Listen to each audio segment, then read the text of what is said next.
Hey squad, welcome back. Now I'm continuing my mini series on how you can achieve great mixes using a few key tips and tricks. Make sure you check out my other videos in this series because I don't want you to miss out. However, today's topic is all about automation, and it's something that is often ignored, but it can be such a powerful tool in helping you to manage your productions and especially manage your mixes. So if you feel I'm continuing to bring you value through these videos, why not give it a like, subscribe to the channel and leave me a comment, and if you think the videos and this series is worthwhile, why not drop me a super thanks. It will go a long way in supporting the channel and help me to continue to bring you great content. Now it's that time, so let's get into it. Now the main reason for using automation in terms of getting a better mix is to make those slight adjustments you want to occur so that things can either be moved out of the way of each other, or you might want to introduce something to create more interest in a particular part. So just to remind you, although I'm demonstrating this in Logic Pro, automation of tracks and plugin parameters is something that's universal to all good DAWs. So whatever platform you're working in, you can definitely automate parameters in your DAW. So whether you want to adjust the filter cutoff on your synth or change the delay timing on your third-party delay unit, maybe you want to enable or disable a plugin mid-flow in your mix, or automatically adjust the volume of one of your mixer tracks to fit that particular section of the song. All of this can be done using automation. So let's dive in and look at some examples. Okay, so let's start with the simple one. On this percussion track, I've got a stereo delay plugin, and it's creating an effect that I only want to occur during the hook section of this production, which will be here and here. However, during these parts, I want the stereo delay to be disabled or bypassed. So how do we accomplish this? Well, it's really simple. I'm going to move my playhead to just before the section I want the change to occur. Now I'm going to come over to the corresponding percussion track and I'm going to choose latch right here. Now when we're in this mode, this track is armed and ready to receive and write any types of automation on this track. So let me open up the plugin. So what we want to do is bypass this plugin when the song gets to around bar 24. So let's play back now.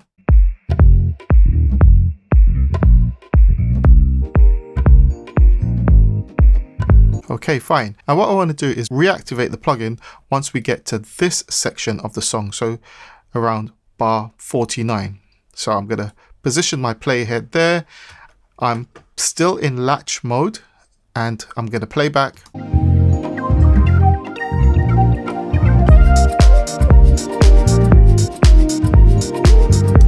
Okay, the next step is very important. We must move this from latch to read.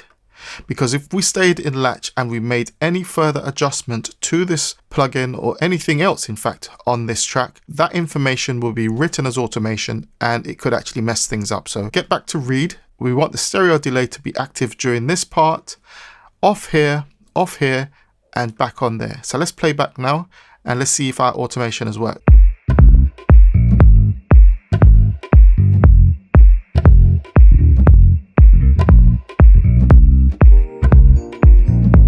As you can see, that automation has worked. Let's see if the plugin is reactivated at this point.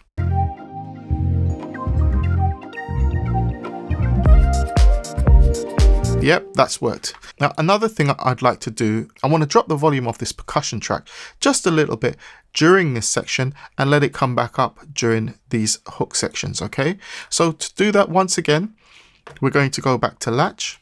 And then I'm going to pull the volume down slightly when we get to this section and then readjust the volume back up to minus 22.5 when we get back to that section.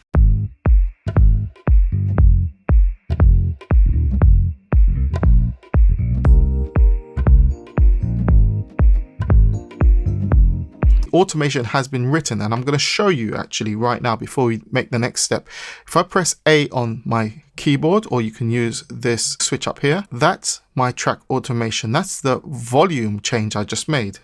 Let's zoom in a bit more. Right, so there's my volume. I've dipped down to minus 24.5 dB. I want the volume to be restored when we get to this section over here. Once again, I'm going to play back and I'm going to adjust the volume up slightly, back up to minus 22.5 when we get to this section.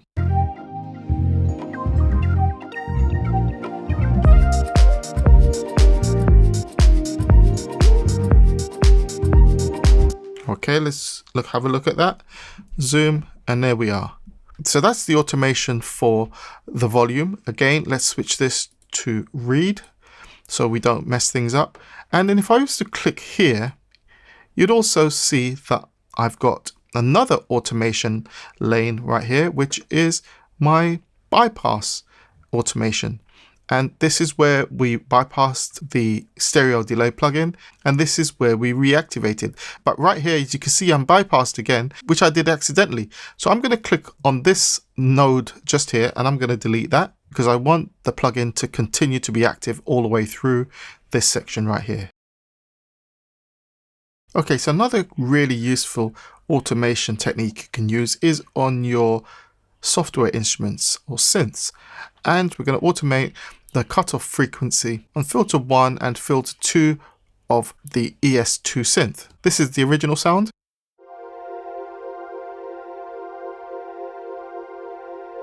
So now what we want to do is automate the cutoff frequencies on these two filters. So once again, I'll come to my synth track, come over here, go to latch. I'm going to start playing back.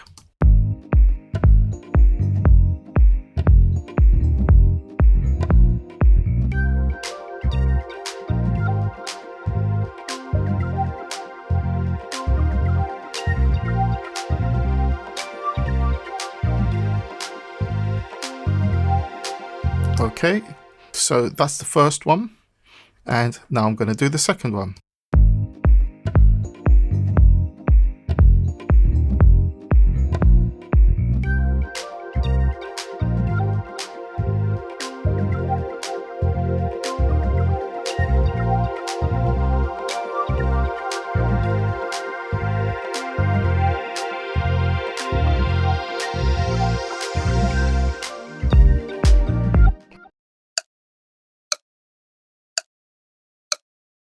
Okay, let's go back to read right here and let's see what happens. So here's the automation information for the cutoff frequencies for these two filters. Let's play that back.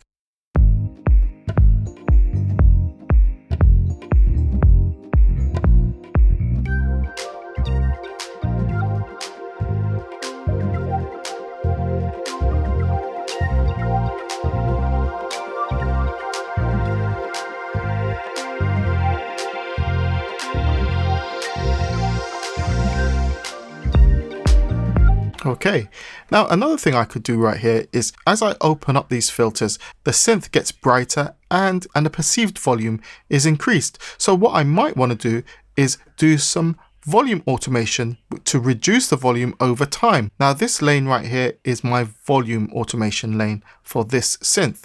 So this is what I'm going to do is I'm going to click right here and I'm going to put a node there to start. Then I'm going to come over here to this position and I'm going to click two nodes. In fact, I'm going to put two nodes there and I'm going to put two nodes at the start. And then what I'm going to do is bring this one down. Let's say we've reduced the volume by so much. Let's have a listen.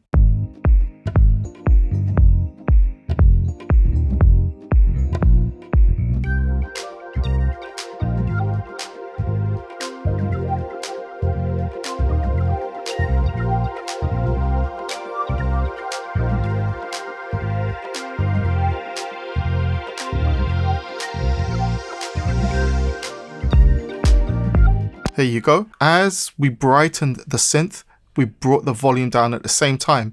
And you'll notice as well that I didn't go into latch mode when I created this volume automation.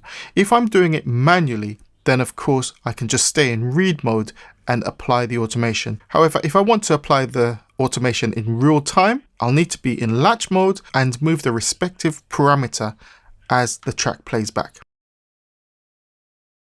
Okay, so let me show you a few more things before we wrap this up. And just to clarify, you can apply automation to your third-party plugins.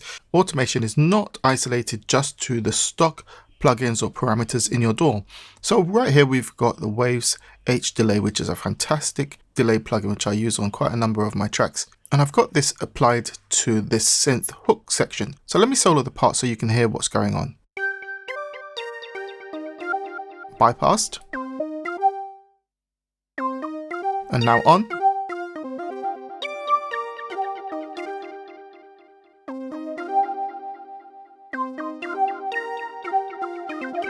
What I want to do is change the delay timing from a 1/8 interval to a dotted eighth. And I want that to occur at this point here. So only on this section. So this section will be 1/8 and this one will be dotted 1/8. So here's the difference between the timings I'm looking for. This will be the 1/8 timing.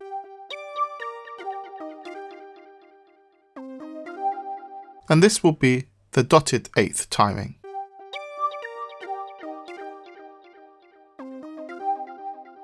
So my start position is 1/8, latch.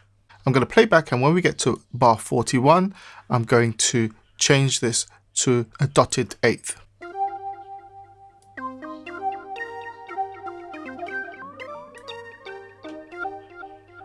Okay, let's go to read.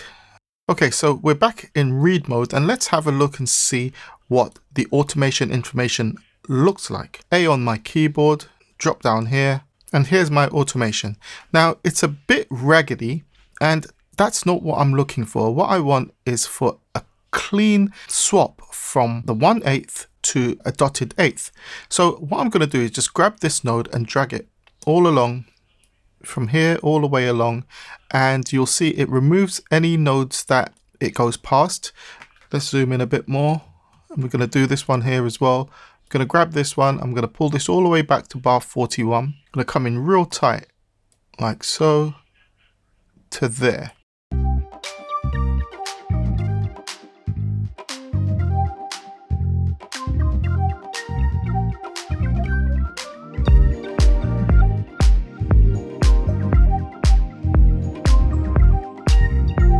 And that's worked just nice. Now here's another really useful automation trick you can use both as a production method as well as for your mix. Now right here I'm using Alchemy to play back a synth melody.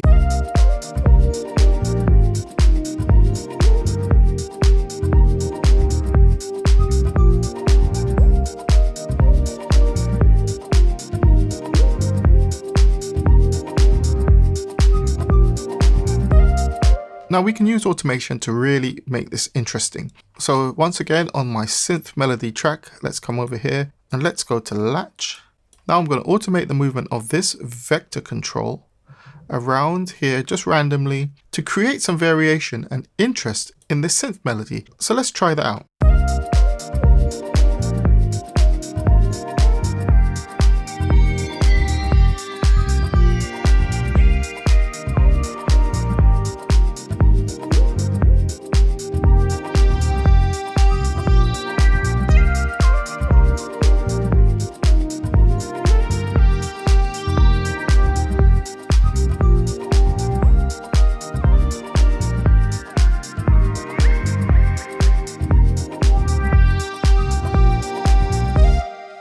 Okay, let's go to read. Let's open up the automation lanes.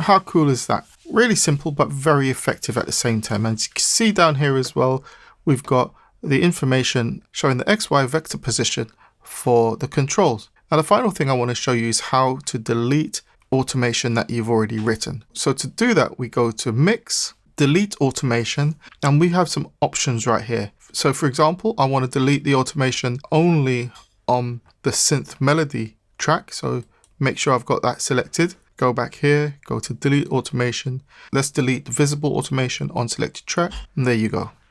So hopefully I brought you value in this video, and I hope you will be able to make use of these tips and techniques. Don't forget to check out the other videos in this series on how you can make better mixes. Links will be in the description as well as up top in the cards. And as always, remember to like the video, subscribe to the channel if you haven't already done so, and if you think the video has been worthwhile, a super thanks will go a long way in supporting my ongoing efforts in trying to bring you quality videos that's going to help you. Until next time, I'm Deuce, I'm out. Peace.